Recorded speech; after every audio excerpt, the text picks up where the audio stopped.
Egunon, buenos días. Me corresponde hacer una brevísima introducción a la sesión de esta jornada o de esta conferencia. Para nosotros, como director y como responsable de la Cátedra de Energía, es la energía el centro de actividad de nuestras actividades y de nuestros trabajos. Y hemos tratado siempre de identificar temas de interés y de relevancia, de tal manera que mediante análisis y debates tengan interés para los stakeholders y podamos realizar propuestas y sugerencias que puedan tener cierta influencia en los temas energéticos. Muestra de ello son los informes realizados por la Cátedra de Orquestra, como la transformación del sector energético en el País Vasco, donde el gas es clave, el desarrollo de los hubs de gas en el entorno europeo, las redes eléctricas del futuro o temas sobre políticas energéticas comunitarias y en nuestro país. El gas es una fuente de energía que ha venido siendo trabajado desde la cátedra y como ejemplo no solo tenemos el trabajo de los mercados organizados de gas en Europa, sino también el trabajo que hemos realizado en colaboración con Iberian Gas Hub, que contó con más de 140 participantes. También podríamos citar el report sobre gas no convencional y un trabajo en el que estamos en curso sobre ese tema, o el informe ya citado sobre el desarrollo de los hubs de gas. Nuestro enfoque es llevar a cabo estudios, análisis, complementados con jornadas y seminarios, tanto de temas de energía en general, como específicamente sobre el que hoy nos ocupará, sobre el gas. Nosotros, Orquestra y la Cátedra, echábamos en falta ser capaces de, mediante un formato de conferencia, ser capaces de atraer a personalidades muy relevantes del mundo energético que pudiesen de primera mano dar una visión de alto nivel y estrategia sobre la energía y en particular con referencia a la comunidad autónoma del País Vasco, a Euskadi, y creo que en este sentido estamos muy satisfechos de que la conferencia tenga lugar aquí y además en el lugar donde se encuentra el centro de trabajo de las personas y de los investigadores de la Cátedra de Energía. Además, teníamos pendiente implantar una colaboración con Deusto Forum, de la que ya veníamos hablando hace tiempo. Deusto Forum, que es lugar de exposición, reflexión y discusión y que desarrolla de una óptica universitaria, pero abierta a la participación tanto de académicos como quienes están en el mundo empresarial o en otros sectores, con un formato, como decíamos, de conferencias coherente con los intereses y las actividades de Deusto Forum y con los propios de Orquestra y de la Cátedra. Y por nuestra parte esperamos que esta relevante conferencia sea el primero de una serie de ellas. Quiero agradecer a Pilar Urticoechea, directora general del EVE y miembro del Comité de Patronos de la Cátedra de Energía de Orquestra, que sustituye a don Emiliano López Achurra, que lamenta no poder acudir por un compromiso de última hora, que presentará nuestro conferenciante, y a Deusto Forum su colaboración.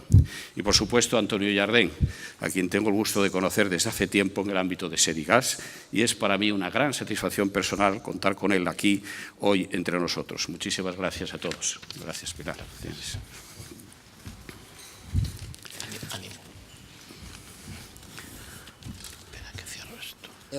Buenos días a todos. Me uno a la satisfacción que ha manifestado Eloy por tener la ocasión de presentarles al señor Antonio Jardén, a quien conozco desde hace tiempo. No se le oculta a nadie que el señor Jardén es una personalidad y una referencia en el sector del gas natural. El currículum del señor Jardén, que leeré someramente para aquellos que no lo conozcan, aunque me parece un poco raro, es realmente extenso.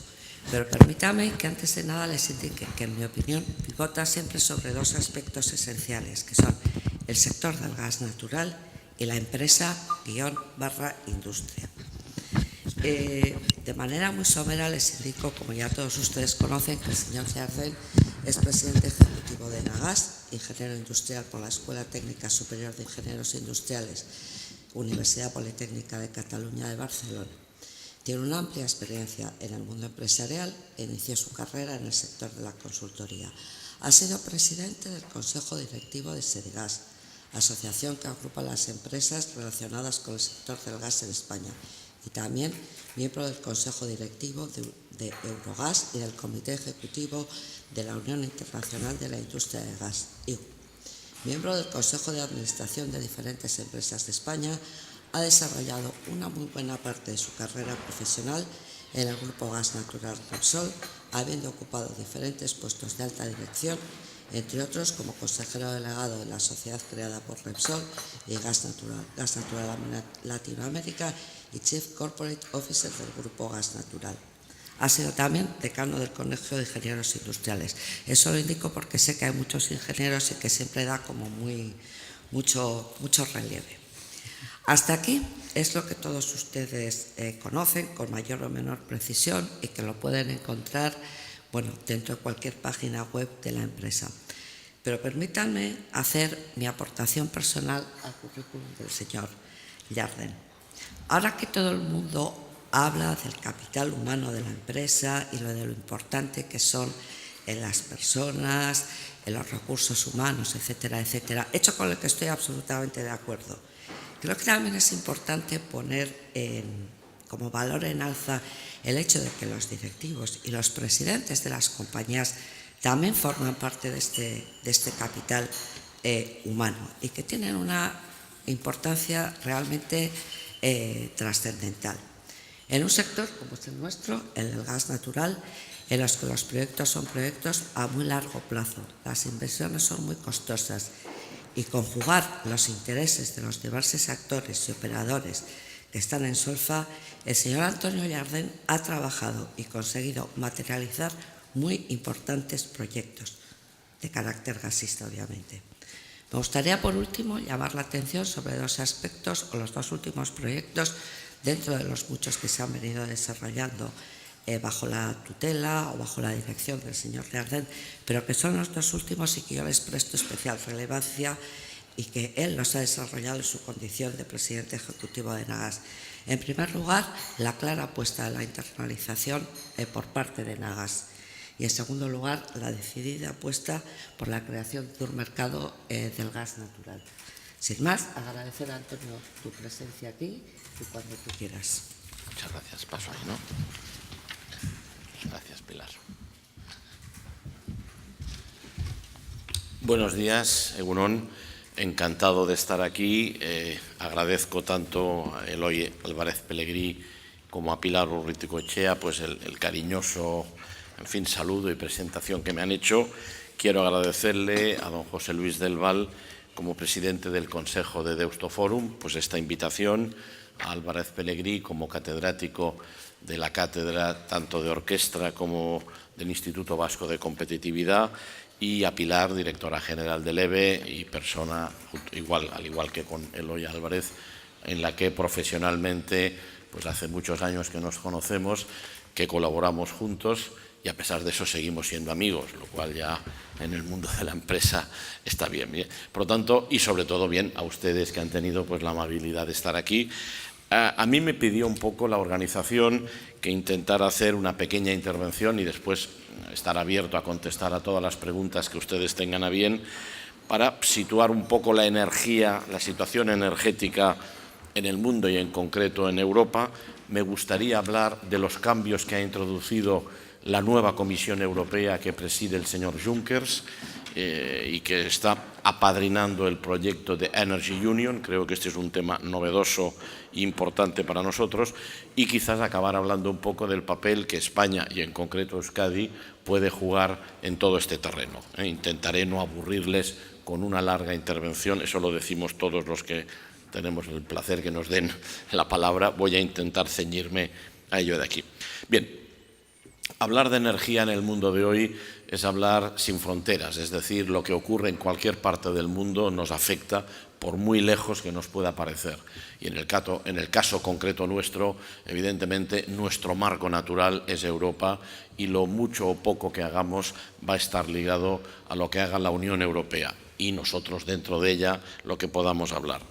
Sector energético, ya sé que esto es una obviedad, pero hay que decirlo, es un sector tremendamente afectado por los cambios geopolíticos, tanto cambios políticos estrictamente, por ejemplo en Europa y al tema del gas, pues la situación en Ucrania y en Crimea es un dato clave, entre otros, para entender la actual política de la Unión Europea, los conflictos que se dan en Oriente Medio y en otras partes del mundo. Todo esto influye de una forma directa o indirecta, pero también influye de una forma clarísima, evidentemente, en este caso, como en cualquier sector económico, las innovaciones tecnológicas. Y si tenemos tiempo, o incluso quizás en el debate, me interesaría hablar un rato del fenómeno del shale gas en todos sus aspectos, ¿no?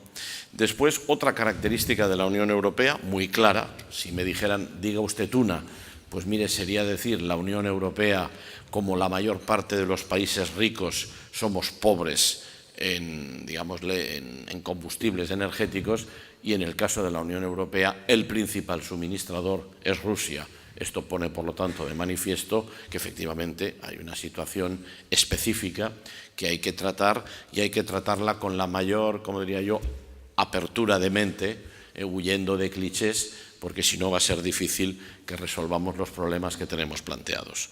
Voy rápido.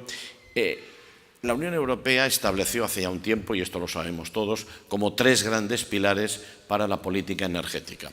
Primer paréntesis, la Unión Europea hasta ahora no ha tenido política energética porque los padres fundadores del Tratado de Roma, en aquel momento, hace más de 50 años, no consideraron que aquello fuera una política que fuera posible, que fuera de todo el mundo. De todos los países. Y por lo tanto, la política energética hasta ahora en Europa es una política, podríamos decir, soberana de cada país, para bien y para mal. Evidentemente, esto ha ido evolucionando, pero hasta ahora la energía no ha sido una política europea. Todas las intervenciones que hemos tenido en los últimos 20 años de la Unión sobre temas energéticos ha sido entrando, por decirlo de alguna forma, por aspectos laterales. Se ha entrado en energía vía la competitividad, y ha habido directrices y directivas importantes de la Comisión que han afectado a la energía, tanto electricidad, gas, petróleo, desde una óptica de competitividad. Se ha entrado también por decirlo así, en legislar sobre energía desde un punto de vista de medio ambiente y de respeto al medio ambiente y lucha contra el cambio climático, y también indirectamente desde una óptica más política sobre temas de seguridad de suministro. Estos son los 3 grandes pilares. Pero no ha existido hasta ahora una política energética europea. La Comisión Juncker, digo así porque me parece que es la forma de que nos entendamos todos, en este terreno y en otros, pero especialmente en este terreno, a mi juicio, da un salto cualitativo muy importante. En primer lugar, aunque los aspectos organizativos y administrativos pueden parecer menores, es la primera vez que yo recuerde que junta en un solo comisario, en una sola comisaría, tanto el tema de cambio climático como el tema de energía. Esto es clave, porque hasta ahora, en la medida que no había una política de energía en la Unión, lo reitero, y que teníamos comisaría de energía por un lado y comisaría de, llamémosle, medio ambiente, environment o lucha contra el cambio climático por otro, los que estamos acostumbrados a ir a Bruselas para temas energéticos, a veces teníamos la sensación que oíamos 2 discursos diferentes que tenían poco o ningún punto en contacto. Por primera vez, la Comisión Europea dice esto no puede ser, junta en una sola comisaría, que es la que lleva nuestro compatriota, el señor Arias Cañete, y le da unas competencias claras de avanzar a lo que se ha denominado la Energy Union.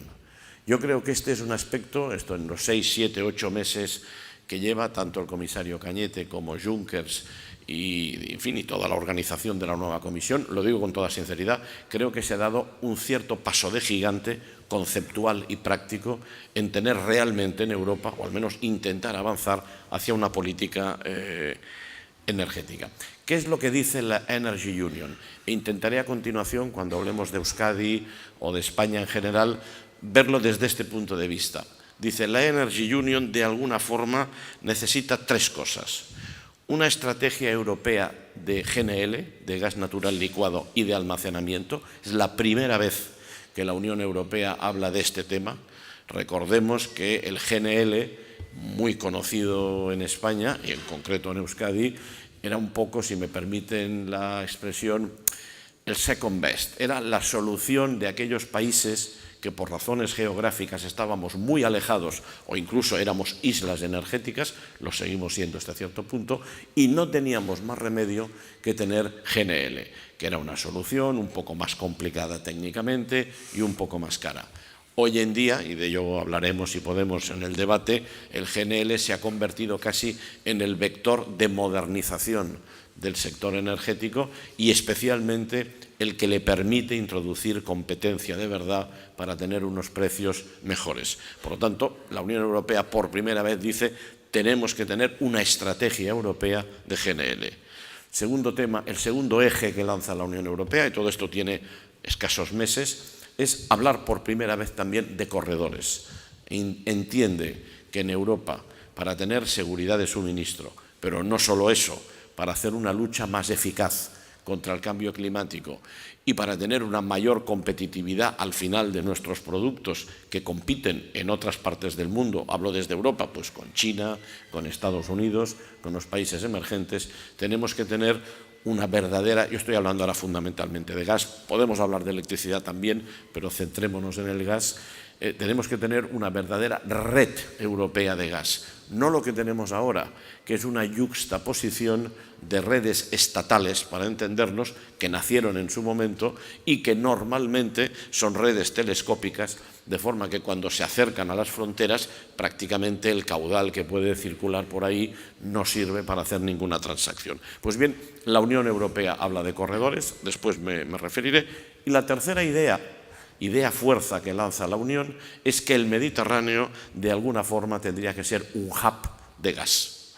Estas tres ideas son nuevas, bueno, nuevas, no quiero decir que no hubiéramos discutido en este sector sobre estos temas, pero es la primera vez que la Unión Europea las convierte en unos objetivos de política y que le encargan a la comisaría que preside Arias Cañete y a la propia presidencia de la Unión que avance en estos tres ejes al mismo tiempo hacia esta especie de, bueno, a lo que denominamos Energy Union. El mercado de GNL. Bueno, en este caso sí que me permitirán que, como dicen muchos de aquellos, voy a hablar de lo mío. Pues, Enagas. Hombre, Enagas somos la primera empresa europea en plantas de regasificación y la tercera del mundo. ¿Por qué? Bueno, pues porque nuestro país ha estado durante muchos años aislados. Yo cuando era un joven ingeniero, antes Pilar, le agradezco la mención que ha hecho a los ingenieros. Sé que aquí hay algunos, bastantes, y a muchos los conozco, y tenemos un pequeño orgullo personal. Yo de joven trabajé con Pedro Durán Farell, que fue el que de alguna forma trajo el gas natural a España, y debo de decir que aprendí mucho. Yo he tenido 30 segundos de tema personal en mi vida, 3 o 4 jefes muy importantes y muy especiales, es decir, gente, en fin, técnicamente muy preparada, empresarialmente muy buenos, pero con personalidades fuertes. De ellos he aprendido mucho e intento que yo me sirva, ¿no? Bueno, pues entonces, efectivamente, nosotros en España, en la península, tenemos 8 plantas de regasificación, una en Portugal, 7 en España y una en concreto en Euskadi, BBG, a la que después me referiré. En toda Europa hay solo 24 plantas, 8 en la península ibérica. Esto ya nos da una idea de que nosotros tenemos ahí una cierta ventaja competitiva, no solo por el hecho de tenerlas, sino porque hemos acumulado no sé cómo llamarlo, un know-how, una práctica. Aquí está Juan Andrés Díez Dulzurrun, director general de Ingeniería de Enagas, y parte de lo que estamos haciendo ahora fuera es simplemente porque es lo que hemos aprendido a hacer aquí y ahora somos capaces, no nosotros solos, nosotros y muchas empresas, en concreto empresas vascas, que han trabajado habitualmente con nosotros, que ahora vienen fuera con nosotros a hacer proyectos similares a los que hemos hecho aquí, ¿no? En este sentido, la idea básica de la Unión es empezar a ver que lo que era el gas natural licuado, que insisto, parecía como una segunda solución, no era la óptima, era una solución de aquellos países que estábamos prácticamente aislados, digámosle, en fin, por razones geográficas. Hoy en día, especialmente a partir del fenómeno de la utilización masiva de shale gas en Estados Unidos, se convierte en la pieza clave para que pueda existir un mercado mundial de gas. Evidentemente, los gasoductos son muy importantes, La mayor parte del gas se transporta por gasoducto de alta presión, pero por razones físicas, geográficas, de accidentes geográficos, pues no es posible o sería inmensamente caro hacer gasoductos, por ejemplo, que atravesaran el Océano Atlántico o el Océano Pacífico. Por lo tanto, la cadena del gas natural licuado se ha convertido ya, de hecho, en la cadena que intenta transformar un mercado de gas muy cerrado desde el punto de vista de competencia, porque era un suministrador, un comprador con unos buques que iban y venían, en el caso del gas natural, o con un gasoducto que va de A a B y no se puede mover por razones obvias, se convierte en un mercado mucho más abierto y que, por lo tanto, introduce dos cosas. Introduce competencia en los precios e introduce seguridad de suministro. La península ibérica, por nuestro aislamiento, se convierte, por lo tanto, en una pieza, o se puede convertir en una pieza clave, y en concreto Euskadi, hablaremos de ello. La primera planta de regasificación que se construyó en España, la construyó Pedro Durán Farell. Me acuerdo porque yo estaba en segundo o en tercero de carrera y ya seguía aquel tema. No pensaba yo en aquel momento que algún día, muchos años más tarde, de alguna forma, con toda la modestia, estaría en una posición similar. Se construyó en Barcelona una sociedad entre lo que era el origen de gas natural, que era Catalana de Gas, y la Estándar ESO, y traía gas de Libia, y aquello fue el inicio del gas natural en España. Bien, han pasado 40 y pico de años y afortunadamente pues podemos decir que tenemos 8 plantas y que funcionamos muy bien. Me referiré después también a un nuevo negocio que puede aparecer, digo negocio en término empresarial, que es el bunkering de gas natural licuado, que va a tener una extraordinaria importancia, quizás no tanto desde el punto de vista de volumen económico, aunque también, sobre todo, de lucha contra, digámosle, la contaminación, las emisiones de CO2 y favoreciendo la lucha contra el cambio climático. Esta es una estrategia, la estrategia de GNL. No me extiendo porque veo que ya me he comido la mitad del tiempo. Sepamos que la Unión Europea, en concreto la Comisaría de Cambio Climático y Energía, va a terminar en diciembre un paper, un primer paper sobre el tema de GNL. Nosotros diría en este caso Enagas, y me consta también que Sedigas, que es la asociación patronal de todas las empresas gasistas de España, que presidí yo en un cierto momento, pues hemos hecho aportaciones a este paper, y este paper tendría que ser la primera doctrina de la Unión sobre lo que sería el gas natural licuado. Segundo eje, los corredores europeos. Básicamente la Unión ha identificado, sin demasiada dificultad, que siguen persistiendo en Europa, podríamos decir, 3 grandes dificultades. Hay 2 islas, llamémosle energéticas, el entorno de los países bálticos y la península ibérica, que estamos alejados por motivos geográficos o del tipo que sea de la red central de gasoductos europeos, y existe un tercer dato, no diré problema, simplemente un hecho factual, que es que la mayor parte del gas que no se produce en la Unión Europea viene de un solo suministrador, que es Rusia. Podríamos añadir el segundo, que es Noruega, ambos formalmente fuera de la Unión, aunque la situación de Noruega y de Rusia evidentemente es diferente, pero es un dato muy importante. Y si nos vamos a las predicciones de los años 2020-2030, la dependencia de la Unión Europea en terreno de gas natural va a ser aún mayor. Por lo tanto, es evidente que la Unión se plantea entonces unos corredores para intentar mantener o crear unas redes que nos den al mismo tiempo seguridad de suministro, eficacia en la lucha contra el cambio climático y, no lo olvidemos, permitan a todos los países de la Unión tener unas herramientas de competitividad sin las cuales va a ser muy difícil que compitamos en el mundo que viene. Los 2 grandes corredores son el Western Corridor, que sería precisamente la conexión de la península con Francia, a ello me refiero después, y el Southern Corridor, que para entendernos no tenemos aquí mapas, un ingeniero sin mapas casi es que como ir sin ropa, pero bueno, vamos a resolver este tema. Imagínense ustedes Europa. El Southern Corridor sería un poco todo lo que es el gas que está en la zona del Cáucaso e incluso en Rusia, este es un segundo punto que también hablaremos, puede entrar por Europa, hasta ahora no lo hace, por lo que sería, para entendernos, Turquía, Grecia, Italia y entrar hacia el centro de Europa. Esto es el Southern Corridor. Enagas en concreto estamos presentes en los dos, y a ello vamos a hablar.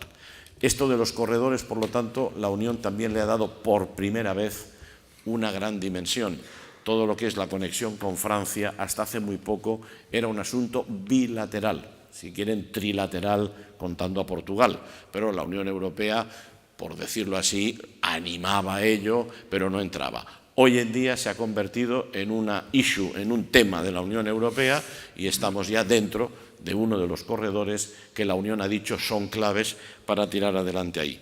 Es cierto, lo decía antes Pilar, y como directora general del EVE tienen esto mucha experiencia, los proyectos energéticos, y lo digo viendo a la gente más joven que hay aquí, estamos ahora tan acostumbrados a la inmediatez con el tema electrónico que cosas que puedan durar años pueden parecer que son del siglo XV. Bueno, pues no, el mundo energético es un mundo con una tremenda inercia.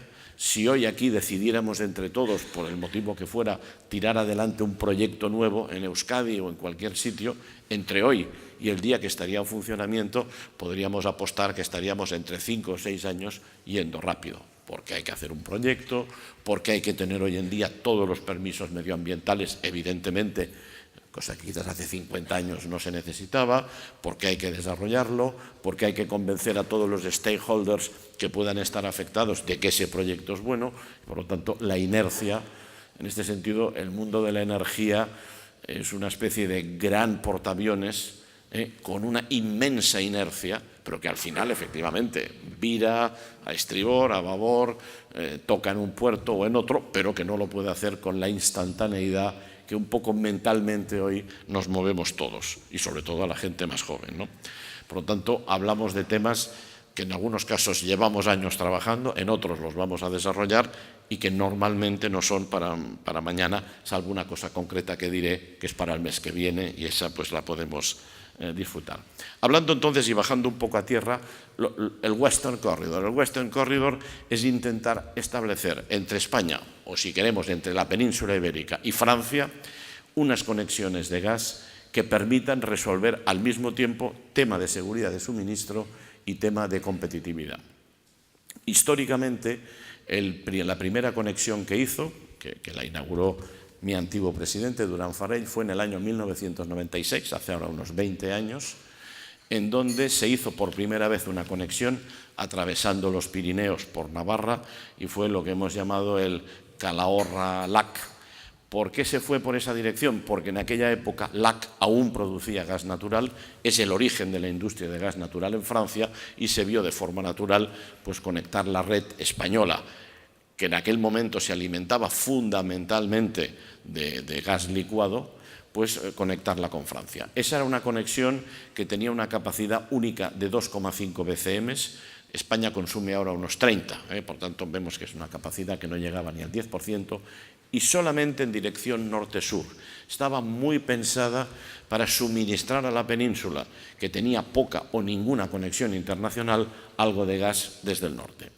Con el paso del tiempo, y esto ha durado años de discusiones y negociaciones, hemos doblado la capacidad de conexión del Lac-Larrau, que es un poco como Calahorra-Lac, que es como le denominamos a este gasoducto. En este momento tiene 5,5 BCM de capacidad al año, y lo más importante es bidireccional, es norte-sur y sur-norte. Y de hecho, en la práctica, en algunos momentos, gas entre comillas, que está en España, español, es reexportado hacia el norte, hacia Francia o hacia otros países europeos, o gas del norte llega a España. Bien, esta es la primera conexión. La segunda conexión que se designó es lo que se ha denominado el Euskadur, que es una conexión que tenía que, digámosle, por Irún, teníamos que hacer una conexión hacia Hendaya o hacia Viriatú. Ahí esta conexión se ha hecho por partes. Primero se hizo una conexión física del gasoducto, pero de muy pequeño volumen. Esta conexión después, por la parte francesa, hace unos 7 u 8 años, se amplió, y finalmente ahora vamos a dar el paso decisivo. Antes déjenme una anécdota, que como estamos en Bilbao, creo que esto es una anécdota de Bilbao.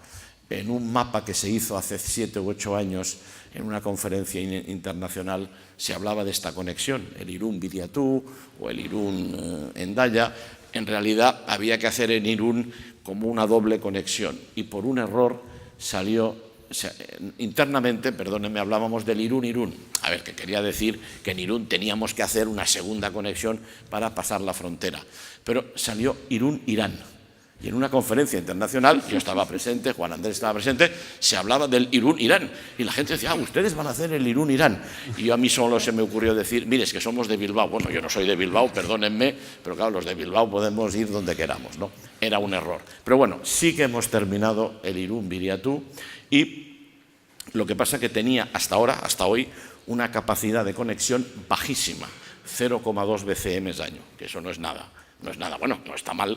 De hecho, está sirviendo para alimentar la zona francesa de Hendaya y Biarritz de gas, porque fundamentalmente utilizan la mayor parte de días del año gas, digámosle que viene de Bilbao, para entendernos, pero no es una conexión internacional de alto nivel.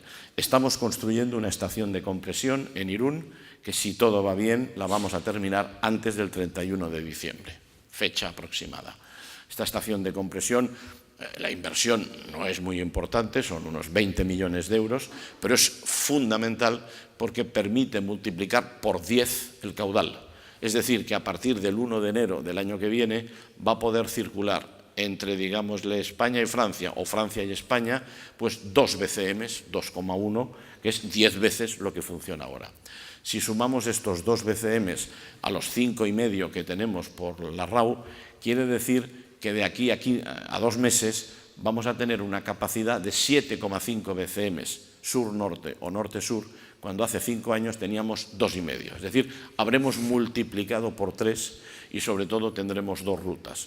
No hace falta decir que en el caso del Euskadur el núcleo principal de origen es la planta de BBG, a la que después hablaré, aunque puede funcionar también en sentido contrario. Por lo tanto, este tema está funcionando bien y la tercera pata, y voy justo de tiempo, es el Midi Catalogne, es el MidCat, que es por la parte del este y es, en el fondo, hacer la ruta de la Vía Augusta de los romanos, que, en fin, entraba en España, digamos, en fin, en la Hispania romana por el Pertús y seguía la costa más o menos hasta Cádiz. De hecho, yo siempre explico a alguno que me ha oído que los ingenieros al menos de Enagás, al final, después de muchas discusiones, cuando hay que hacer un trazado nuevo, ahora casi ya nos hemos hecho todos en la península, yo acabo preguntando, pero los romanos, ¿por dónde pasaron? Y entonces vemos por dónde pasaron los romanos y es el mejor. Es el más económico, tal, salvo que nos encontremos que en estos 2000 años haya pues una zona de especial protección de aves o tal, que nos tengamos que desviar. Pero desde el punto de vista topográfico, de coste y de seguridad, nuestros gasoductos, un día le pedí a Juan Andrés que hiciera un mapa de nuestros gasoductos y lo superpusiera con uno de los mapas que hay de vías romanas de diferentes profesores y prácticamente nos superponemos casi al máximo. Bien, el Midi Catalogne entonces tendría una capacidad de 7,5 y permitiría que todo el eje del Mediterráneo, para entendernos, que está directamente conectado al norte de África por 2 grandes gasoductos, el Medgaz y el Magreb-Europa, bueno, y a partir de ahí la red española está perfectamente mallada. Este es un paréntesis también hago, o sea, en España en este momento, afortunadamente, no tenemos prácticamente nunca un corte de suministro, porque tenemos no solo las 7 plantas de regasificación más 2 gasoductos que nos ligan directamente al norte de África, otros 2 que nos ligan a Portugal, que más bien son para transportar hacia Portugal gas, y estos 2 que he comentado, más el tercero, el MidCat, con Europa, sino tenemos una red muy mallada. Por lo tanto, hay días que el gas natural que se consume en Madrid puede ser que venga de Bilbao, hay días que puede ser que venga de Barcelona, o hay días que si en Bilbao en invierno no han podido entrar los buques, probablemente el gas que le llega o le llega de Argelia o le llega de Barcelona. Es decir, tenemos una red mallada. Lo más parecido a Internet, cuando se empezó a hablar de Internet, era mandar paquetes de información, pero no por una sola vía, por diferentes vías, y que al final se juntaran. Pues mire, la red de alta presión de Enagás más o menos es eso. Bueno, entonces en el MidCat, y por ir rápido, hemos tenido unas larguísimas conversaciones con Francia. Finalmente la Unión Europea ha tomado la dirección de estas conversaciones y, por hacerlo corto, hace ahora unas 3 semanas en Bruselas hubo una reunión de tipo técnico muy importante en donde se decidió que para resolver los problemas de interconexión, estos problemas han sido que normalmente en España hemos estado siempre a favor de esta interconexión, Francia en principio también, pero con un matiz importante: la red francesa, más antigua que la nuestra, tiene algo que en España prácticamente no tenemos, son cuellos de botella, es decir, su red no está tan mallada y, por lo tanto, si le entrara un flujo de gas desde el sur muy importante o desde el norte tuviera que llevarlo al sur, no tiene la misma facilidad que la nuestra. Esto quiere decir que en Francia es cierto que para que estas interconexiones funcionen necesitan una inversión dentro de su propio territorio más importante. Pensemos que Francia tiene aún 3 zonas de gas. ¿Qué quiero decir? Que son como 3 fronteras internas en el país en donde a los agentes que mueven gas se les dice: dentro de esta zona no hay ningún problema, pero si usted quiere pasar de la zona 1 a la zona 2, norte, centro y sur, bueno, no siempre hay disponibilidad, ¿no? Como si tuviéramos unas autopistas que en determinados puntos tuvieran problemas de bottleneck. Y bueno, esto es lo que ha habido que discutir. No tengo tiempo para explicar los detalles. La solución inteligente, ¿cuál ha sido? Establecer la conexión del MidCat en 2 etapas. Una primera etapa va a ser la conexión física a través de la frontera, que esto estamos en condiciones de hacerlo, y vamos a conectar, para entendernos, Barcelona con lo que podríamos decir el primer nudo, la primera nudo de la malla francesa, que está cerca de Toulouse, entre Toulouse y Bordeaux, y digámosle que esa conexión va a empezar a funcionar. Calculamos que esto se puede hacer en un periodo de 3-4 años, y posteriormente se harían otras inversiones dentro de Francia que permitirían un mayor volumen. El volumen final tendría que ser unos 7,5 BCM, probablemente con la primera fase podríamos hacer la mitad. Pero eso quiere decir que de aquí a 3 años, por ejemplo, estaríamos transportando 11 BCM norte-sur o sur-norte, insisto, contra 2,5 hace escasamente 4 o 5 años. De ello hablaré, si quieren ustedes, más tarde. Y me queda el Southern Corridor, que es en estos momentos traer gas de Azerbaiyán. Hay 2 gasoductos, un gasoducto en Turquía, que es el Trans-Anatolian Pipeline, y un segundo gasoducto en territorio de la Unión Europea, que empieza en la frontera greco-turca, debe empezar en la frontera greco-turca, atravesar toda Grecia, toda Albania, el Adriático y enganchar en Italia con la red de Snam. En este gasoducto, este proyecto ya existe, es el Trans-Adriatic Pipeline. Estamos 5 grandes compañías europeas, 2 de ellas transportistas, nosotros y nuestros digámosle, amigos del Enagás belga, que se llama Fluxys, y entre los 2 pues tenemos más de 1/3 de lo que es este gasoducto, y este gasoducto tendrá cerca de 1000 kilómetros de longitud, puede transportar en una primera etapa 10 BCM, fácilmente doblables a 20, con una estación de compresión o 2, e incluso probablemente más. La idea de la Unión Europea es que este gasoducto aporte complementariedad a la oferta de gas en Europa. Yo creo que hay que considerar siempre a Rusia como nuestro gran proveedor. No hay que pensar que vamos a eliminar ese gas, no tiene ningún sentido, pero sí que lo podemos complementar tanto por razones de seguridad como incluso por razones de precio. Ese gasoducto, si todo funciona bien, estará en funcionamiento en el año 2020. Es una inversión muy importante, entre 5 y 6.000 millones de euros, de los cuales en Agast somos socios a la altura del 16%, ¿no? Bien, y por último, y ya voy muy corto de tiempo, el tercer eje de la Unión Europea, de la Energy Union, es la creación de un hub en general en el Mediterráneo. Esto enlaza perfectamente con la idea que ya hace tiempo que se ha desarrollado y del cual incluso pues, Ente Vasco y Enagás hemos desarrollado una primera sociedad pionera, que es la sociedad del hub, que está aquí en Bilbao. Posteriormente, muy recientemente, el regulador en España ha regulado por primera vez lo que va a ser el mercado secundario de gas. con la creación de MIPGAS y bien, pues vamos a ver a partir de ahí cómo en los próximos meses o quizás en los próximos 2 años se desarrolla un mercado secundario que es fundamental, sobre todo para un tema de competencia, porque puede marcar precio, pero que va ligado, no lo olvidemos, a la conexión física. Los hubs existen porque existen conexiones físicas, existen lo que los anglosajones denominan crossroads. En Europa en este momento pues tenemos el National Balancing Point en el Reino Unido.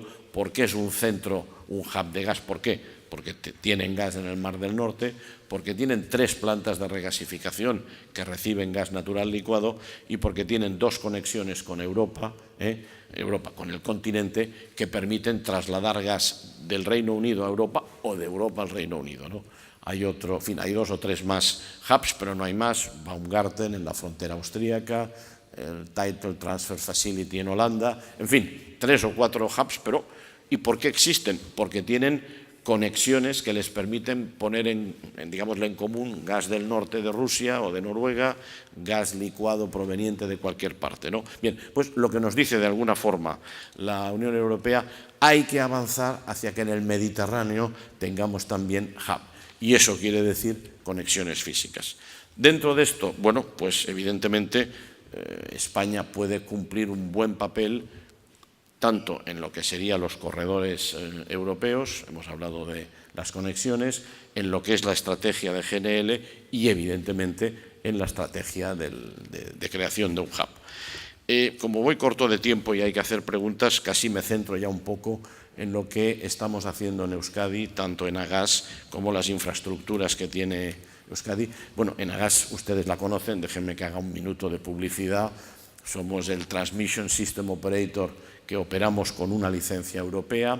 Inicialmente estábamos centrados en España por motivos obvios, cuando no tanto por la crisis como realmente por la enorme inversión que este país ha tenido que hacer en los últimos 12 años en infraestructura de gas, dado el crecimiento económico y sobre todo el crecimiento de la demanda de gas en España, nos ha llevado a que en este momento grandes proyectos en España pues quedan pocos. Nos quedan las 2 plantas de regasificación en las Islas Canarias, el MidCat y la estación de compresión del Euskadur, la tercera conexión con Portugal, que es el Trasosmontes Zamora y que está ligado al tema de los corredores, y algunas inversiones más de pequeño recorrido. Esto nos llevó en la compañía, como bien ha explicado Pilar antes, bueno, pues a pensar que si teníamos un know-how podíamos exportarlo, pero exportarlo nosotros no somos una empresa constructora, somos una empresa que cuando opera una infraestructura literalmente la enterramos bajo tierra y estamos 20, 30 o 40 años en ella. Por lo tanto, hay que tomar las decisiones muy bien pensadas y decidimos expandernos en lo que sabíamos hacer. Escogimos una serie de países, por hacérselo corto, tenemos 3 grandes ejes. Un eje que es la Unión Europea, y en este sentido pues estamos presentes en las interconexiones, en el proyecto del Trans-Adriatic Pipeline, y hace 6 meses, conjuntamente con Fluxys de Bélgica, hemos comprado el Enagas sueco. Esto suena como si hemos comprado algo muy grande, también hay que decir, Suecia es un gran país, pero con 8 millones de habitantes, por lo tanto, la red sueca estaba a nuestro alcance desde un punto de vista económico y somos en estos momentos los copropietarios de la red sueca, con la intención de hacer una planta de regasificación en el Báltico, básicamente dirigida al bunkering, al que después me voy a referir, aunque sea rápido, ¿no? El segundo eje es estar en el eje americano, en donde gracias al shale gas y al enorme desarrollo energético en materia de gas de 3-4 países, pensábamos, y hemos acertado, creo yo, que nuestra experiencia era útil, y en este momento tenemos unas fuertes inversiones en México, en Perú y en Chile. Y el tercer eje, que está en estudio, es la posibilidad que en otras partes del mundo exista cadena de gas natural licuado, plantas de regasificación, etcétera, y en ello estamos.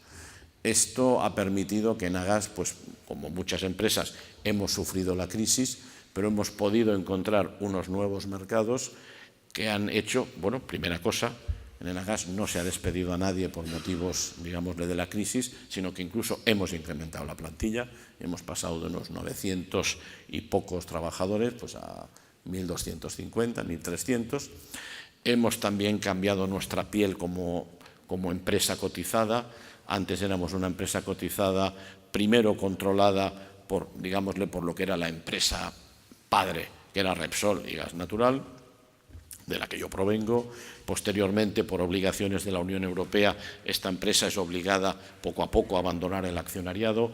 Entramos en una segunda etapa en donde hay un núcleo duro de accionistas españoles, fundamentalmente entidades financieras, por ejemplo BBK, fue un accionista histórico y yo estoy muy agradecido de ello, de Enagas, y también después, pues por toda la situación de las nuevas normas bancarias, etcétera, todas estas entidades fueron abandonando el accionariado un poco a su pesar y, si quieren la frase, yo como ingeniero y como catalán cogí la maleta que yo he de hacer de vendedor y fuimos a buscar a inversionistas internacionales, y en este momento Enagas tiene pues uno de los free floats más elevados del IBEX, es poco conocido. Tenemos el 95% de free float, y de este 95%, el 90% son inversores internacionales de largo recorrido, un tercio más o menos en Estados Unidos, otro tercio en el Reino Unido y el otro tercio en Europa continental, fundamentalmente,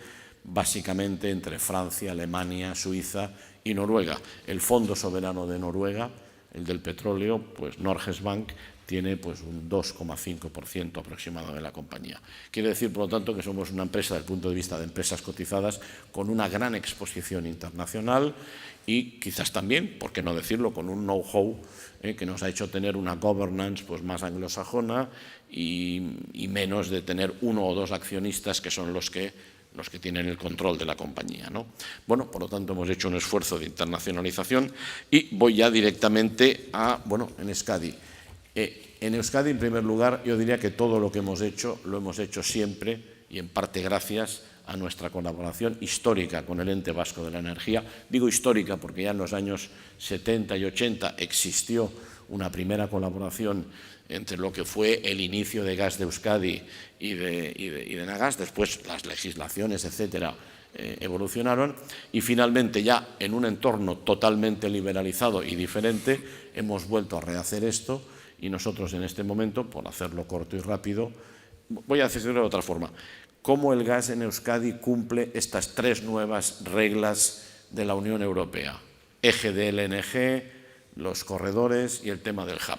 Bueno, pues primero, LNG, tenemos la planta de BBG, en donde Enagas tiene un 50%, el Ente Vasco de la Energía otro 50%, y tengo que decir pues que nuestra relación y nuestra discusión como partners ha sido siempre muy buena. Por tanto, ahí cumplimos un primer eje de lo que es la Unión Europea.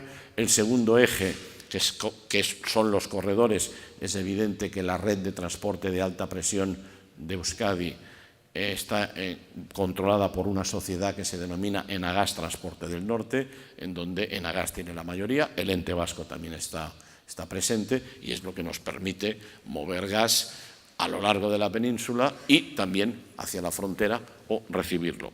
Y finalmente, en lo que es el hub, pues es evidente que desde el primer momento hemos estado todos empujando proyectos en esta dirección, y yo espero que, acompasándose a que estas infraestructuras van realmente a existir, estas interconexiones físicas, vamos a poder tener un mercado secundario a través de la norma general que ha hecho el Gobierno sobre el tema de hubs. Antes de terminar, quiero comentar lo del bunkering.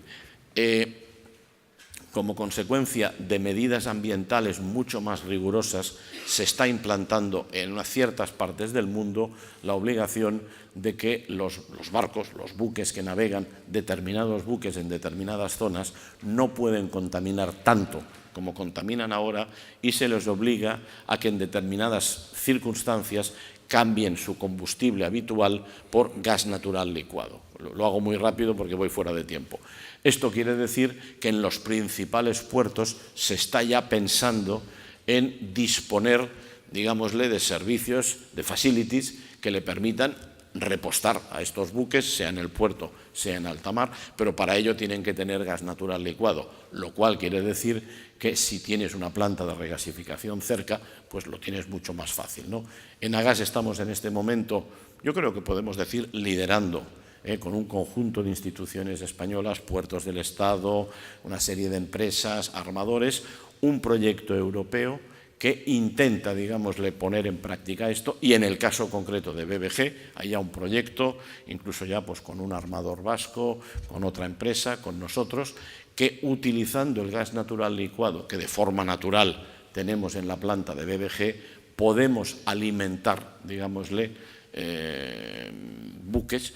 En Agas en concreto no compramos ni vendemos gas, cuidado, nosotros solo somos el infraestructurador, si me permiten el palabra, pero que ayudamos tanto a los que compran gas como a los que venden o a los armadores digámosle, a lo que será un nuevo negocio. Esto quiere decir, en definitiva, que habrá que disponer de gas natural licuado, origen, la planta de regasificación, habrá que tener unas gabarras que transporten el gas licuado con seguridad, bien a una instalación del puerto o de los puertos. Desde aquí se puede servir, por ejemplo, Santander, Pasaia, en fin, no es un tema que la distancia sea un problema, y a su vez ahí habrá que haber una instalación para que los buques, o bien directamente o a través de una gabarra, puedan suministrarse de este gas natural licuado.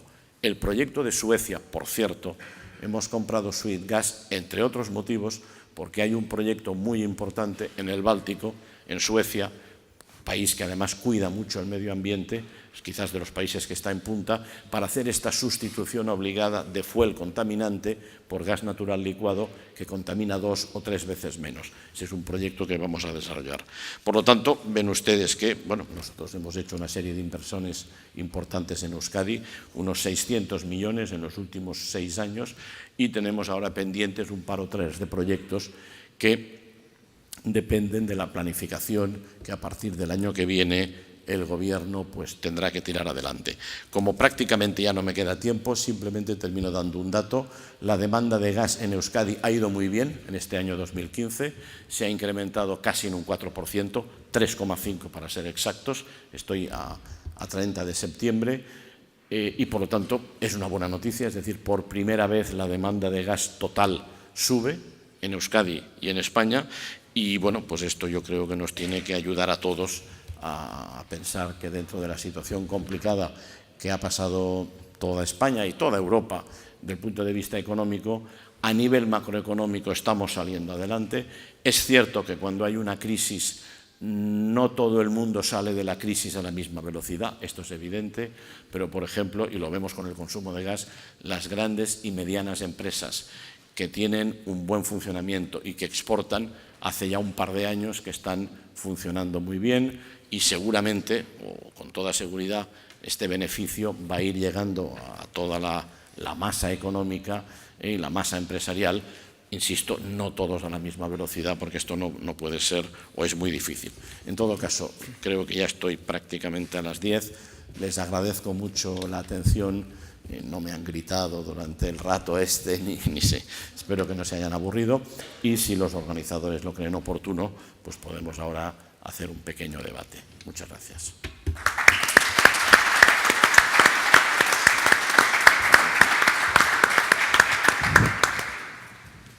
Muchas gracias, Antonio. Los que sois habituales ya sabéis que, y veo que debe haber muchos habituales, porque antes de terminar la conferencia ya nos habían lanzado las preguntas.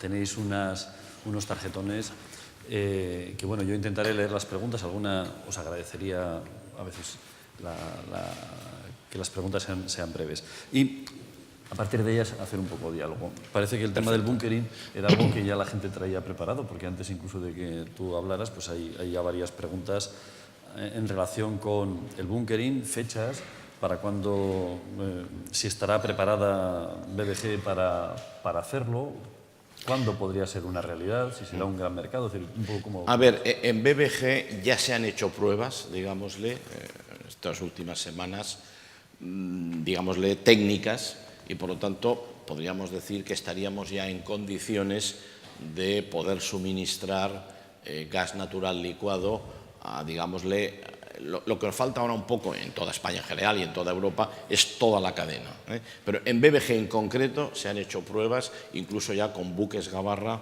de prueba. ¿Qué hace falta entonces? Bueno, hace falta quizás pues tener, en fin, una pequeña plataforma que está prevista pues para poder suministrar con más facilidad.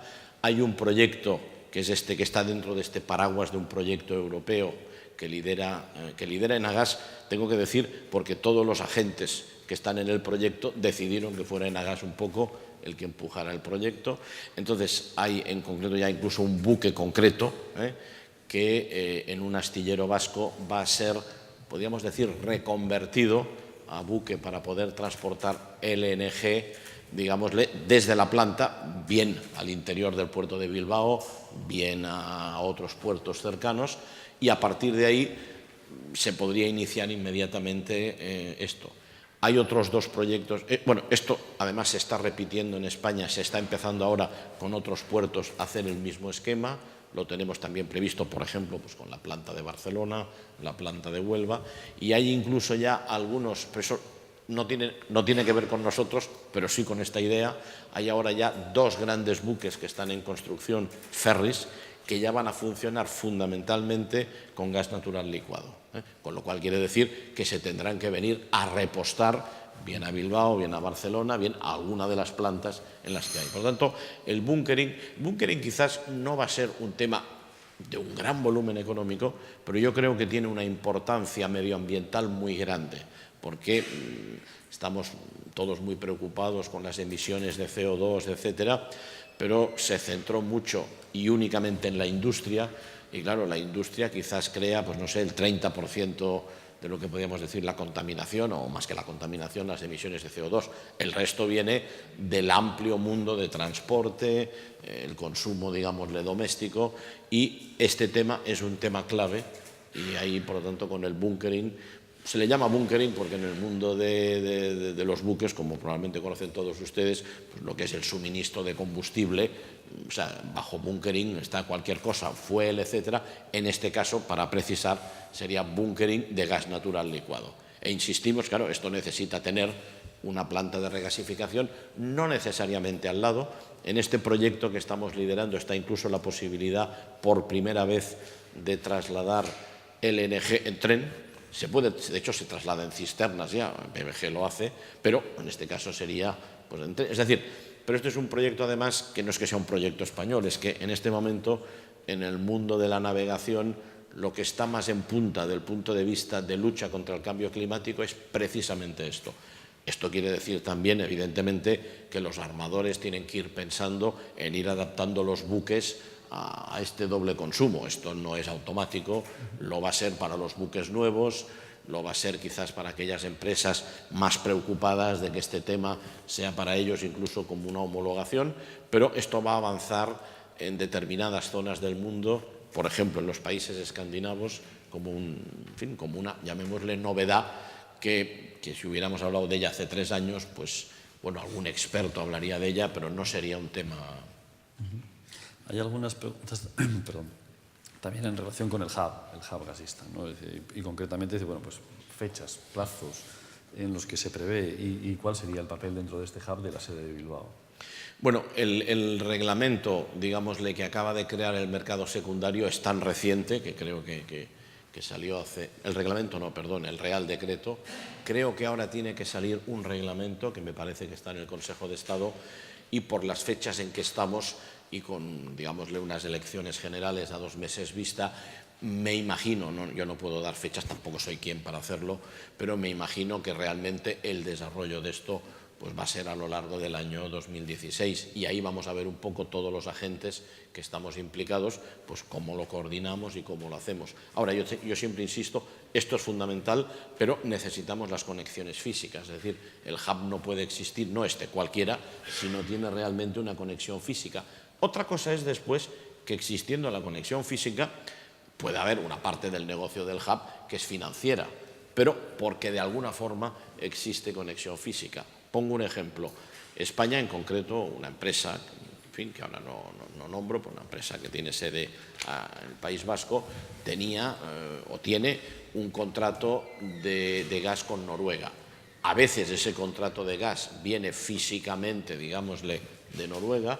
A veces ese contrato de gas es un intercambio en frontera francesa de gas del norte con gas del sur, con lo cual la molécula que finalmente llega aquí probablemente no es la molécula noruega. No hace falta. En determinados puntos dices, mira, yo te deposito gas, me lo invento, en la frontera belgo-alemana, y otra empresa dice, yo lo depositaré, te lo daré en frontera, digámosle, hispano-francesa. Por lo tanto, el hub permite este tipo de... Ahora, necesitas una interconexión.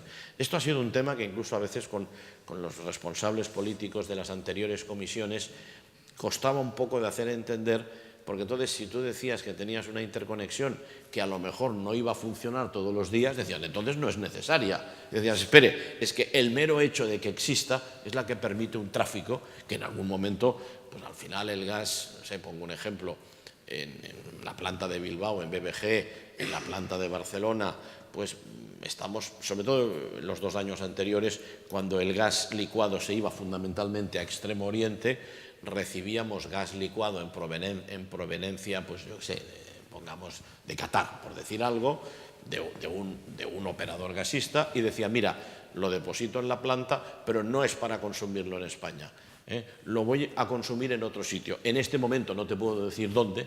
Lo consumía, pagaba unos peajes y al cabo de una semana, lo simplifico, decía, mira, he encontrado una necesidad de otro operador que necesita este gas licuado, pongamos en Brasil, y otro buque venía y nosotros recargábamos otra vez, y esto se hace en BBG. Por lo tanto, empieza a existir un mercado mundial en donde a veces la transacción física se realiza, a veces es un intercambio.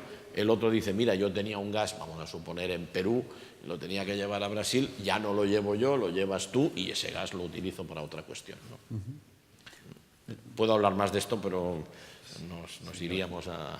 Eloy, seguro que tú tienes alguna pregunta que quieres hacer. Sí, pues muchas gracias por la espléndida conferencia. Yo tenía 2 temas que quizás me interesaría, creo que serían interesantes para todos y particularmente para nosotros también.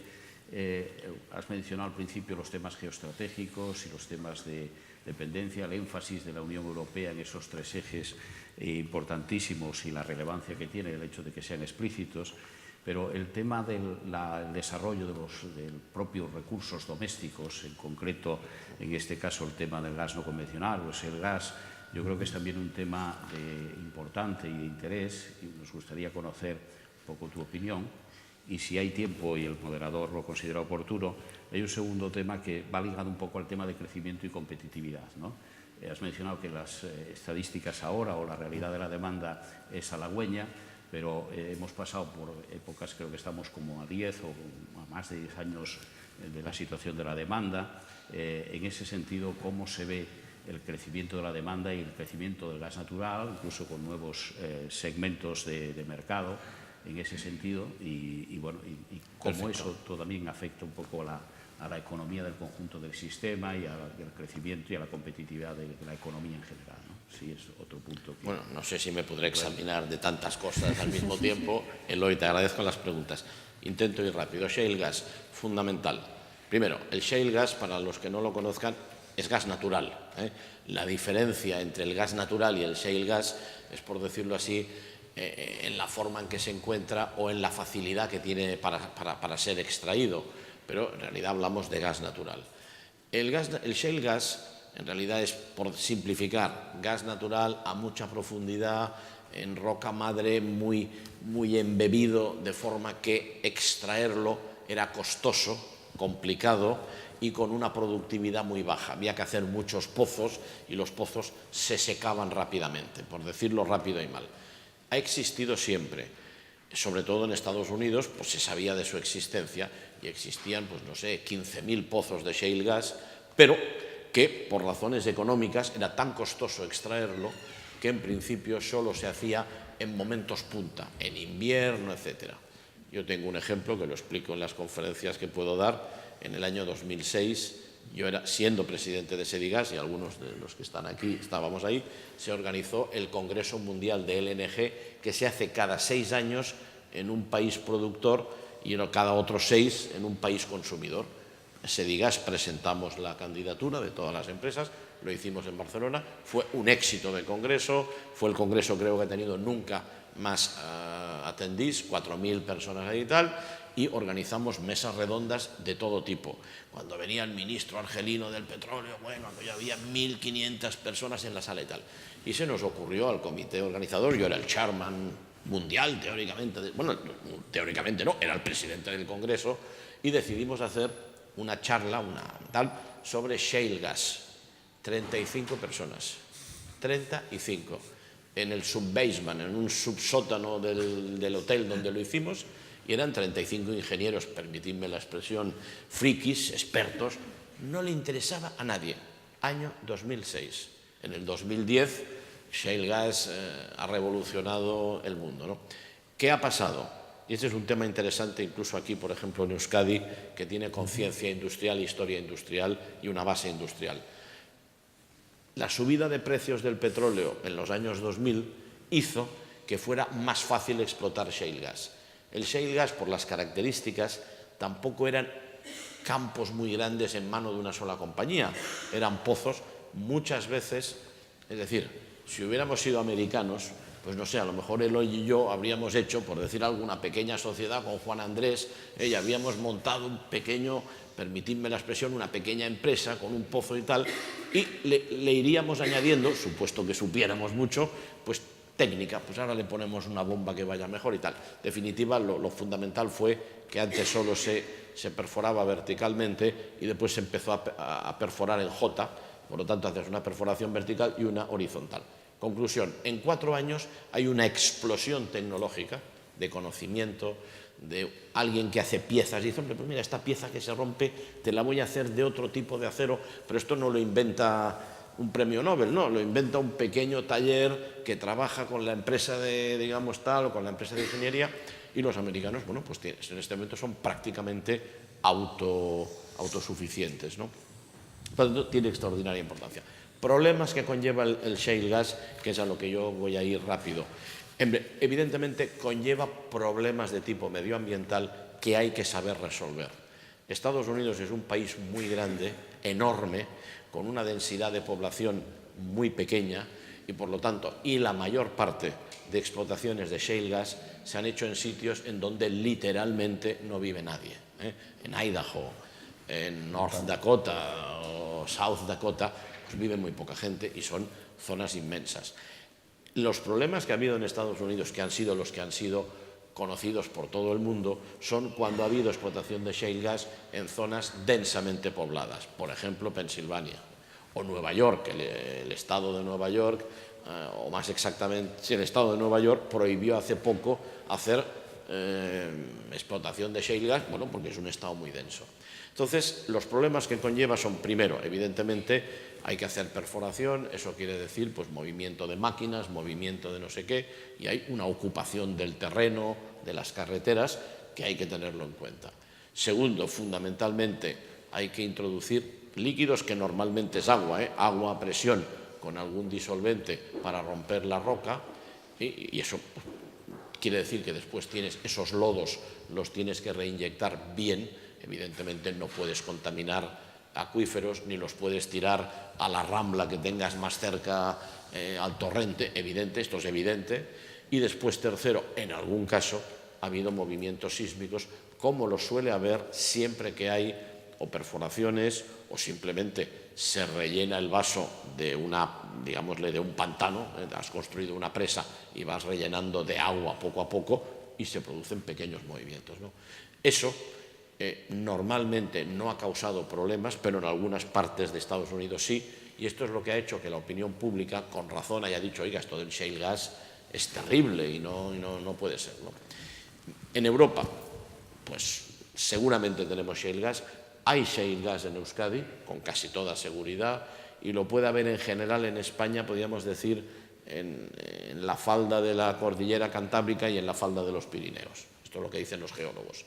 Pero somos incapaces, hoy por hoy, somos incapaces todos juntos de explotarlo, porque inmediatamente el ayuntamiento de turno, con una cierta razón, te diría, oiga, no, yo no le doy el permiso porque esto es muy complicado.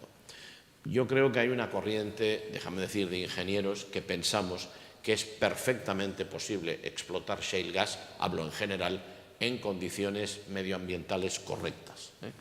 De la misma forma que la industria hace 50 años contaminaba.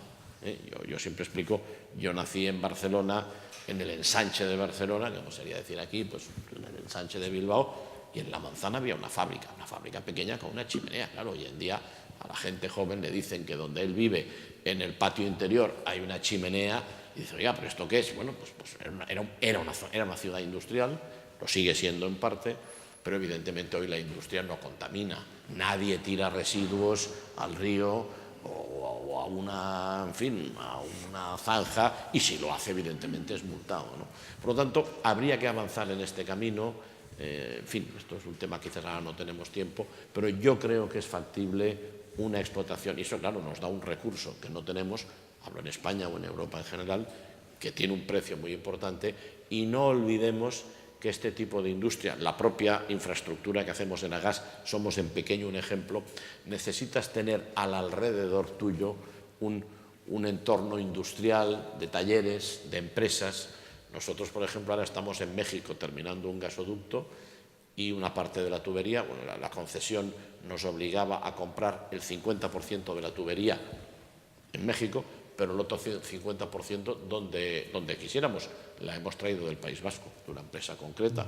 Quiero decir, esa explotación nos permitiría avanzar.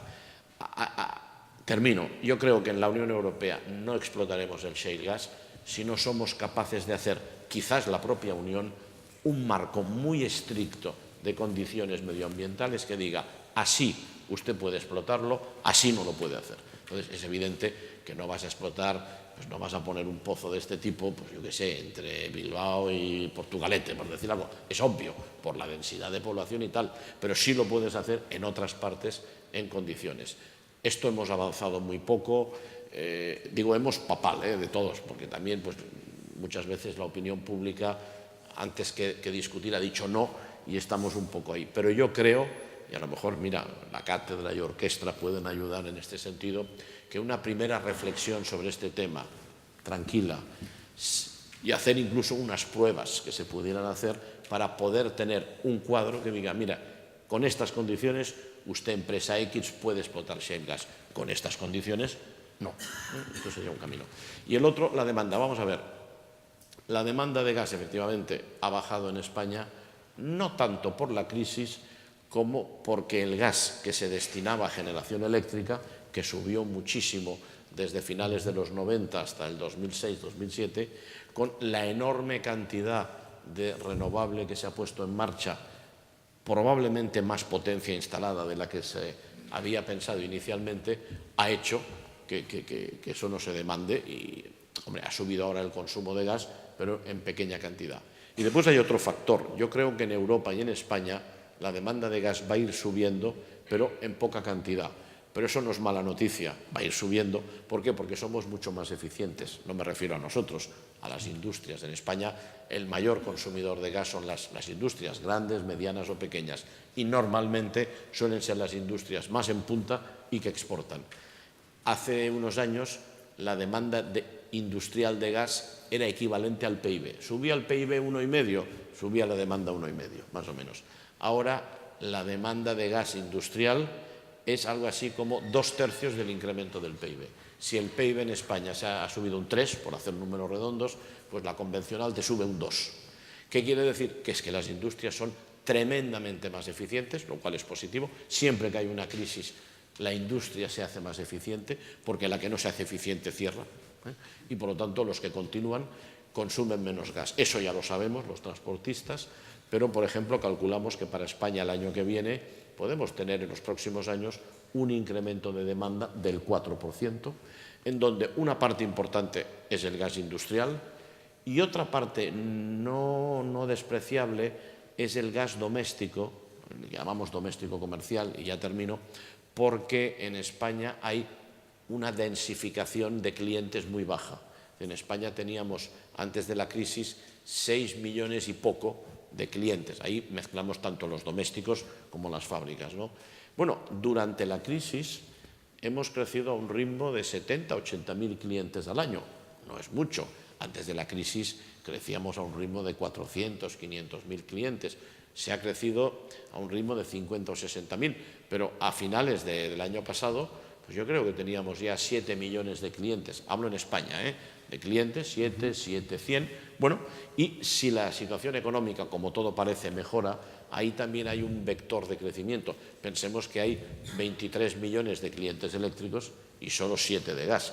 Nunca habrá 23 de gas, pero podemos tener 10, 12, ¿no? Por lo tanto, yo ahí sería optimista. Ahora, sabiendo que las demandas cada vez son más eficientes, afortunadamente, y por lo tanto no creceremos a ritmos muy grandes, ¿no? Sí, perdona. No estará abierto, yo creo. ¿Está? A ver. Sí. Sí. Si me permites, quisiera abundar en el tema que has indicado del bunkering. Estoy totalmente de acuerdo contigo en el hecho de que para el gas en sí mismo no es un negocio, pero quisiera saber tu opinión, si lo ves como arrastre o como inductor de la potenciación de otras industrias, porque nosotros que estamos trabajando con vosotros en este proyecto europeo del bunkering, estamos, entre otras cosas, porque creemos que puede arrastrar a navieras, astilleros, pequeños talleres. Es decir, no nos vamos a hacer ricos, pero podemos ayudar a otros, entre comillas, no sé si a hacerse ricos, pero a entrar en una nueva tecnología, a empezar a desarrollar un tipo de negocio, repito, en navieros, astilleros, que hasta ahora no tenían. Entonces, a mí me preocupa eso mucho como EVE, como arrastradora de potenciales industrias a mi alrededor. Quisiera ver si tú lo ves así, y creo que eso es posible, como tú has indicado, porque si no está la planta de regasificación de Bilbao, la de Barcelona, pues hasta luego, señores. O sea, entonces, un poco, si lo ves como la energía o el gas como arrastrador de otras industrias. Totalmente de acuerdo, es decir, coincido con tu opinión, el bunkering en sí no es que sea un negocio en términos de volumen muy grande, pero es arrastrador efectivamente, porque quiere decir que va a haber armadores que van a tener que construir gabarras, que va a haber que construir pequeñas facilities en los puertos cerca de la planta o lejos de la planta, habrá que transportarlo por buque o por tren.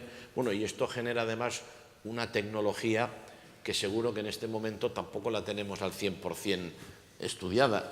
Y por eso yo antes comentaba, en el caso concreto de Euskadi, que el hecho de que tenga una planta de regasificación, un almacenamiento, que lo hemos olvidado, el almacenamiento de Gaviota, que es de Nagas y que funciona perfectamente delante de Bermeo, una red de gas, digamos, comparado con lo que es la superficie del territorio, claro, Euskadi es muy denso, muy fuerte, y con conexión internacional, y con un caldo de cultivo industrial que existe, que preexiste, y que por lo tanto puedes encontrar, a veces Juan Andrés lo comenta, que para algunas piezas muy delicadas de plantas de regasificación o de nuestros gasoductos tenemos que comprarlo pues a las pocas empresas que existen en el mundo que son capaces de hacer una determinada pieza complicada, pero después nos fijamos y vemos que parte de esa pieza ha sido hecha, por ejemplo, aquí, en Euskadi, en un taller, en una fábrica. Es decir, hay toda una tecnología que va detrás, en el caso concreto de la energía, que yo creo que es muy importante. Y en el mundo que vivimos hoy en día, es decir, en un mundo global, con mucha volatilidad, con muchos problemas, la estabilidad institucional y política que tiene Euskadi en este momento es muy importante. Ayuda también, ya que estamos aquí en Bilbao, lo puedo decir yo, que tenemos cosas hoy en diferentes países, que nos movemos y que estamos bien en todas partes, pero notas, es decir, que exista una estabilidad, en este caso el ente vasco con el cual nos entendemos bien, que hacemos proyectos conjuntos y del cual efectivamente, seguramente nuestras dos instituciones, el ente y la empresa, con eso no vamos a hacer que nuestros beneficios sean mucho más grandes, pero estamos convencidos, primero, que vamos a hacer un esfuerzo en tema de cambio climático muy importante, y dos, que vas a crear o vas a ayudar a crear a tu alrededor, a crear o a sacar partido de una serie de expertos y de gente que va a encontrar ahí un camino. Ahí yo eso lo creo mucho y el tema de las interconexiones va a cambiar también un poco la revolución. Por ejemplo, el que tú puedas disponer de gas, en este caso en concreto a ambos lados de la frontera francesa, también a medio plazo puede hacer que industriales que están en un sitio o en el otro piensen instalarse en el otro lado por un conjunto de motivos, de tipo, es decir, hoy en día las deslocalizaciones son siempre mal vistas, porque quiere decir que alguien que está en un sitio se va a otro, pero como estamos en un mundo global, al final hay que pensar que incluso un día aquí tú puedes tener a alguien, no sé, pues imagínate, chino, por decir algo, que iba a hacer una industria en el sur de Francia y puestos a hacerla, le da prácticamente igual hacerlo al otro lado, si aquí encuentra la infraestructura y, digámosle, y el encuadre institucional que le permite facilitar eso. Por eso ahora, cuando hablamos de economía, de progreso y tal, en la propia Unión Europea se habla tanto de realmente romper las fronteras, que tú tengas unos precios de gas que sean razonablemente similares, y ahí está el tema del hub y de la interconexión.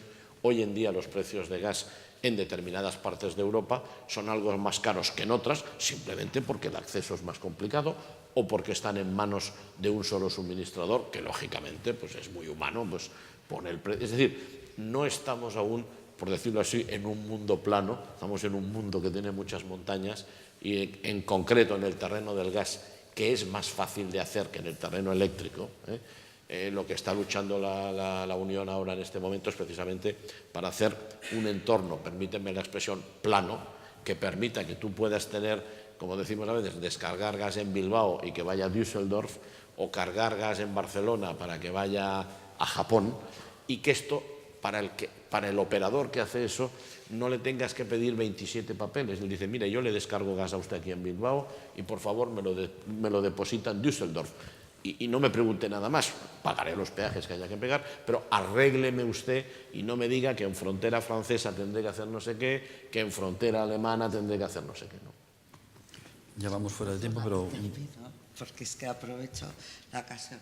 Tú que eres gran conocedor de Europa, has dicho una cosa que me ha gustado mucho, que en este momento se está...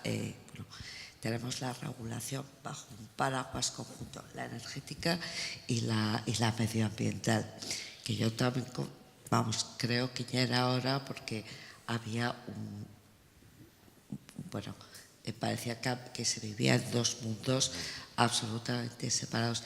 En tu opinión, el hecho de que se esté regulando bajo un mismo paraguas, ¿crees que va a ayudar al sector energético a no ser estigmatizado por el tema medioambiental? Porque parece que eran elementos opuestos, cuando yo creo que la energía es otro nicho, junto con el medio ambiente, es otro nicho de mercado. Y siguiendo el ejemplo que tú ponías, antes teníamos fábricas en los patios de las casas, súper cerca. Todo eso se ha ido evolucionando y ha generado un negocio. Entonces, sí que me gustaría saber tu opinión, si crees que esa unión bajo el mismo paraguas de legislar conjuntamente el tema energético y el tema medioambiental nos va a potenciar a los que somos puramente energéticos.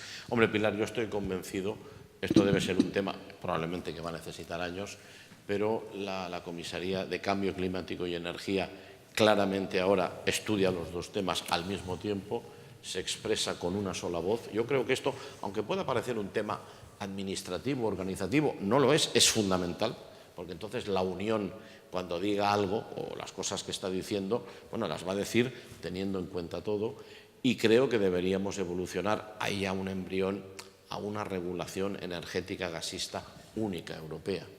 Hoy en día aún tenemos en cada país, es lógico por la historia, una regulación que tiene muchos puntos en común, pero que son diferentes, y es evidente que tenemos que avanzar hacia eso. De hecho, nosotros ya el año que viene, todos los Transmission System Operators europeos estamos obligados ya a funcionar con un Network Code, con un código único en todo el mundo de la Unión Europea, porque las normas técnicas no eran exactamente las mismas, y eso ya va a permitir, eso que decíamos, que puedas descargar en Bilbao para llevarlo a Düsseldorf o al revés, y no tengas ya no pegas administrativas, sino incluso técnicas, de presión, de que tal país la presión es no sé qué, de que la característica técnica del gas, aun siendo CH4, hay pequeñas modificaciones. Yo creo que avanzamos hacia ahí y estoy convencido que es la única manera de que realmente ayudemos a hacer un cambio climático, en fin, una lucha contra el cambio climático más operativa. Y el sector de la energía es el primero, yo creo, incluso por interés propio, que hacemos un esfuerzo en ser más limpios. No tengo ahora tiempo de hacer propaganda, pero en Enagas hemos hecho 2 proyectos importantes de aprovechar, digámosle, en fin, en nuestro propio trabajo o el calor o el frío, y somos mucho más eficientes en nuestro funcionamiento hoy que hace 5 años, por si quieres tú, por volumen o por como sea, ¿no? Por tanto, yo estoy convencido que esto va a ayudar. Bueno, que vamos muy fuera de tiempo, sí, pero solo 2 preguntas así telegráficas. Sí. Además, Eloy tiene un mérito inmenso porque ha preguntado, sin haber leído las tarjetas, algunas de las preguntas que el público había planteado, pero por no dejarlas así pendientes. ¿Podemos decir que el déficit gasista en España está solventado? Que para las empresas como nosotros pues ha sido una fuerte baja de ingresos, pero bueno, que hemos aceptado por entender que se estaba en una situación de crisis económica, déficit que venía generado no por el gas en sí, sino porque una buena parte de la infraestructura que tenemos, una parte de ella se utiliza menos, pero se utiliza menos a causa del fenómeno, digámosle, del renovable, que cuando se preveyó menos volumen, ha habido más, por lo tanto ha habido una parte de esta infraestructura que se utiliza menos y eso creaba, llamémosle un déficit entendido como que las empresas que tenemos la infraestructura dejábamos de cobrar un dinero. Es decir, el déficit en definitiva es lo que se debe, lo que el sistema le debe a las compañías distribuidoras de transporte. El regulador hizo un trabajo, yo creo que correcto, muy correcto globalmente, y se ha hecho un cálculo que en 5 años, con un crecimiento de la demanda medio del 1% o del 1,5%, eliminábamos el déficit.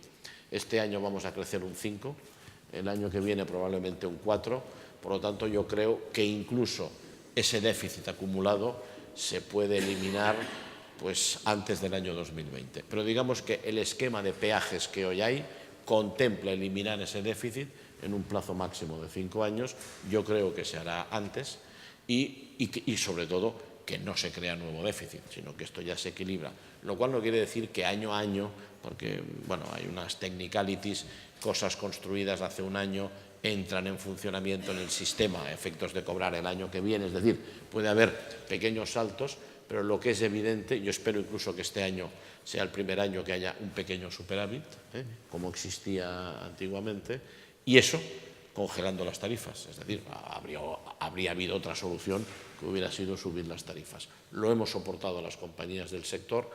Quizás el sector gasista está muy acostumbrado por su historia también a la competitividad, es decir, nosotros competimos siempre con otras energías que ya preexisten.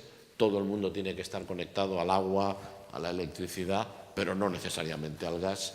Y por lo tanto el mundo gasista, esto me permito decirlo con un cierto orgullo, nace ya desde su primer momento sabiendo que tiene que competir directamente o con el carbón, por ejemplo, con el fuel, y esto se ha ido haciendo en todo el año. Por lo tanto, eso creo que es un tema que lo vamos a resolver tal y como está previsto, lo digo de verdad, sin problema. Bueno, ya había juntado un par de preguntas, es decir, el sector gasista si se ve especialmente afectado por los incentivos, junto a varias preguntas que no sé, es una asociación libre, incentivos a las renovables por un lado, incentivos al carbón por otro, es decir, en los dos extremos, y el sector gasista siempre... A ver, el sector gasista, tengo que decir una cosa e insistir en ello, yo siempre digo que es la pareja de baile preferida de la renovable. Introducir renovable en un país quiere decir que tienes que tener como backup al sector gasista, porque es el que por razones técnicas y de económicas es el mejor backup. Como el renovable no funciona todas las horas del día ni todos los días del año, tienes que tener un esquema que sea fácilmente puesto en marcha y la única solución es el gas. Por lo tanto, el gas, en algunos sitios parece que se antepone el gas a la renovable, no es verdad. Segundo tema, el gas de todos los fósiles es de lejos el menos contaminante.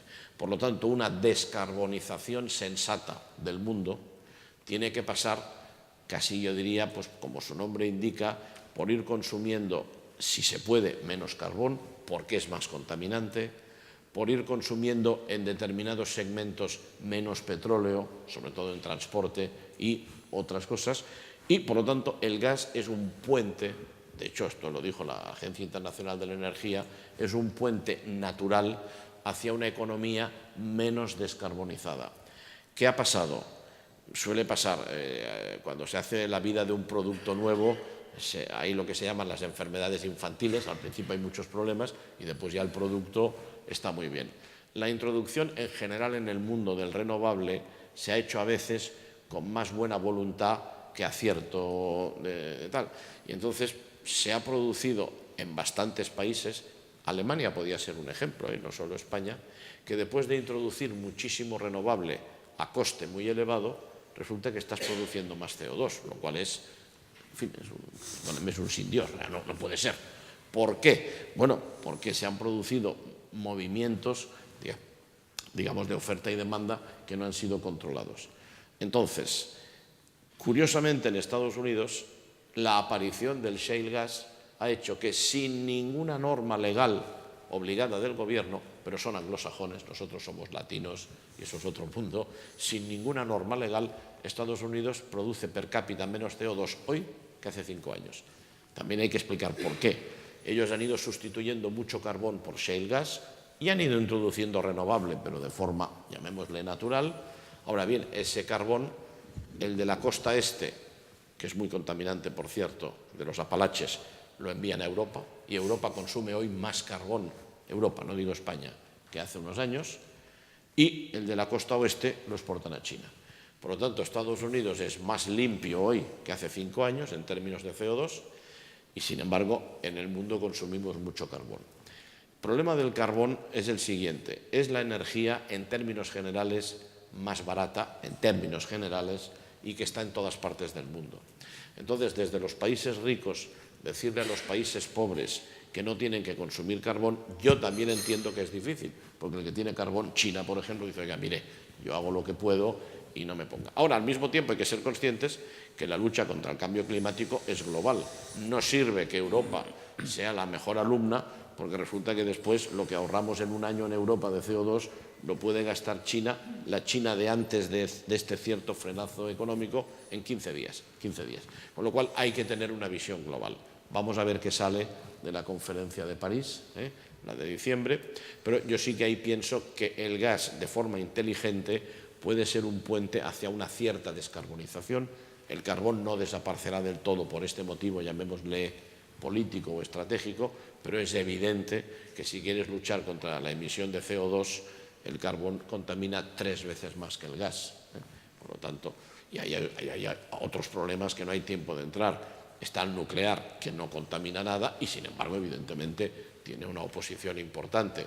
Es una solución, por ejemplo, que Alemania decidió eliminar el nuclear en un periodo de tiempo, pero está consumiendo mucho carbón. En Japón, país muy adelantado, el 30% del mix energético eléctrico es carbón. Bueno, en España debemos estar por el 10, por el 11 y ya nos parece mucho. Quiero decir que no es fácil avanzar al mismo tiempo contra el cambio climático y hacerlo con unos costes de energía que sean razonables. Ahí el gas puede jugar un papel, yo estoy convencido, a corto y a medio plazo muy importante, favoreciendo una entrada de renovable que, sin embargo, hoy por hoy técnicamente no te puede asegurar el 100% por motivos técnicos. No hemos sido capaces de almacenar la luz del sol, o bueno, el agua sí, en los pantanos, pero no el resto, ¿no? Entonces, yo creo que avanzamos bien ahí, pasa que de momento se ha avanzado un poco a golpes, ¿no? Y bueno, y así estamos ahora. Bueno, muchísimas gracias, Antonio. Ya hemos consumido el tiempo. Muchísimas gracias a todos vosotros. Y sin más, terminamos aquí. Pues muchas gracias. Muchas gracias. Pilar, muchísimas gracias a ti. Muchas gracias. Ha estado estupendo, ¿eh? Pues oye, te lo agradezco. Un placer. He estado muy contento de estar aquí con vosotros. Hombre, es un delegado. Sí, perdón. Es que no te conocía personalmente. Encantado.